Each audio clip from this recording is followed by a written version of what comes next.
भी एक एनकाउंटर में जहां पर न्यूट्रलाइज हो गए, उसको हल किया गया।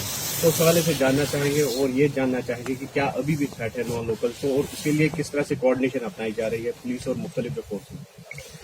देखिए, बीच बीच दहशतगर्दों की तरफ से नॉन लोकल्स को, माइनॉरिटीज को और इस तरह के बेगुनाह लोगों को टारगेट किया गया है, जिसकी जितनी निंदा करें कम है। ये बिल्कुल दरिंदगी का कारनामा है, जिसमें ये लोग एक आम आदमी को, जहां जो अपनी रोजी रोटी के लिए कश्मीर के लोगों के साथ मिलकर काम कर रहा है, इस तरह की कार्रवाई जहां जहां जब जब भी हुई है, पुलिस ने, फोर्सेस ने मिल करके इसके ऊपर सख्त कार्रवाई की है।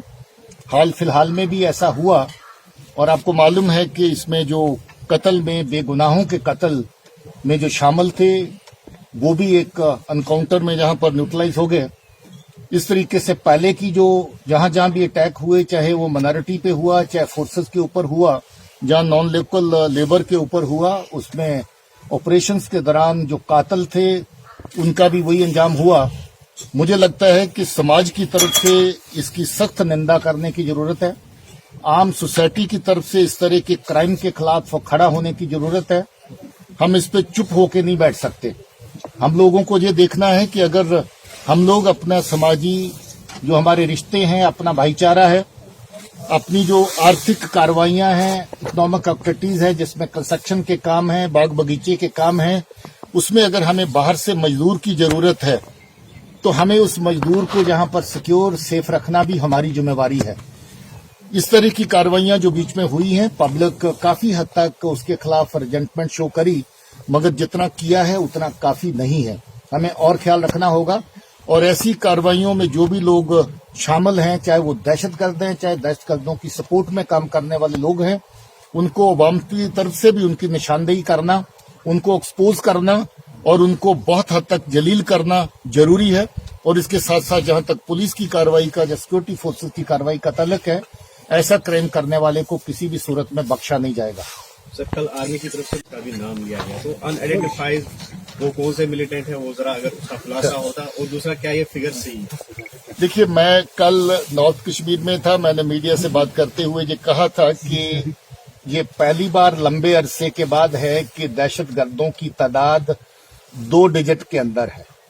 एफटी है तो उसकी तादाद भी 2 डिजिट के अंदर है, और अगर लोकल टेररिस्ट है उसकी तादाद भी 2 डिजिट के अंदर आई है। साउथ कश्मीर में आज जो मिलिटेंट की गिनती है, इतनी कम गिनती शायद कभी भी नहीं हुई। आज कम से कम लेवल पर बड़े सालों के बाद फिर से मिलिटेंट की गिनती जो है आ चुकी है।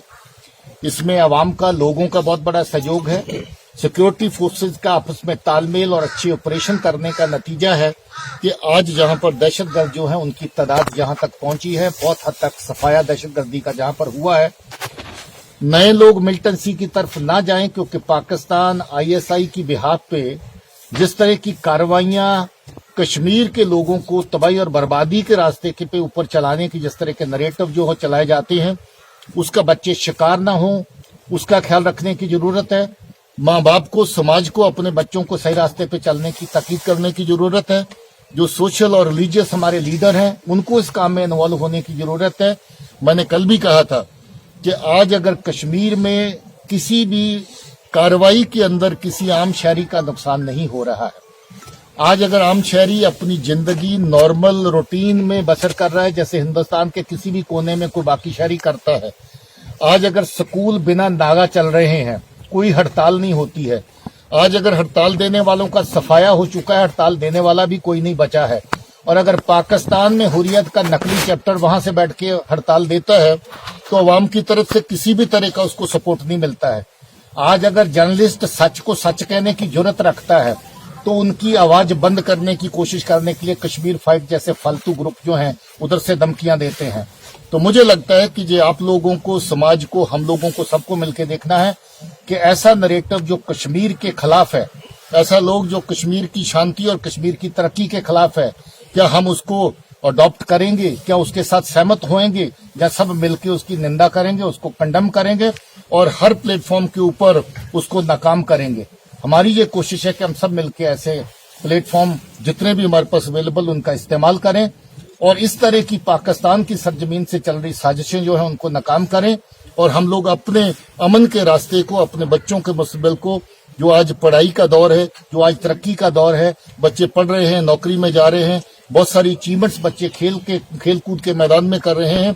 के सेहत के हवाले से अगर हम नारकोटिक्स से रिलेटेड क्राइम को देखें तो मुझे लगता है कि दहशतगर्दी के क्राइम से बड़ा जुर्म जो है वो नारकोटिक्स का है। दहशतगर्दी कहीं इक्का दुक्का आदमी को निशाना बनाती है, जबकि नारकोटिक्स का क्राइम पूरे परिवार को बर्बाद करता है और उसके बाद समाज को बर्बाद करता है।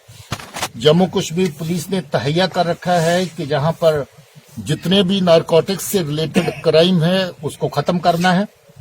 हम लोगों ने इस साल का पूरा अगर देखें तो 500 से ज्यादा केस अभी तक रजिस्टर किया गया है। जितने भी लोग ड्रग्स की तस्करी में किसी भी सूरत में इन्वॉल्व हैं, चाहे वो जेके ड्यूटी के अंदर रहते हैं या इसके बाहर रहते हैं, हम वहां तक जा रहे हैं, रेड कर रहे हैं, पकड़ रहे हैं, बहुत मजबूत केस बना करके कोर्ट्स में पेश कर रहे हैं। बहुत सारे लोगों को कोर्ट्स में सजा मिल रही है और इस तस्करी में या इस खेल में जो लोग शामिल हैं उनको जेलों के अंदर बंद किया हुआ है। बहुत सारे लोगों की प्रॉपर्टी जब्त की गई है और बड़ी सख्ती से और कार्रवाई आगे हम इसमें करते चले जा रहे हैं। मुझे उम्मीद है कि समाज की तरफ से, लोगों की तरफ से, सिविल सोसाइटी की तरफ से इसमें और तावन पुलिस को मिलेगा।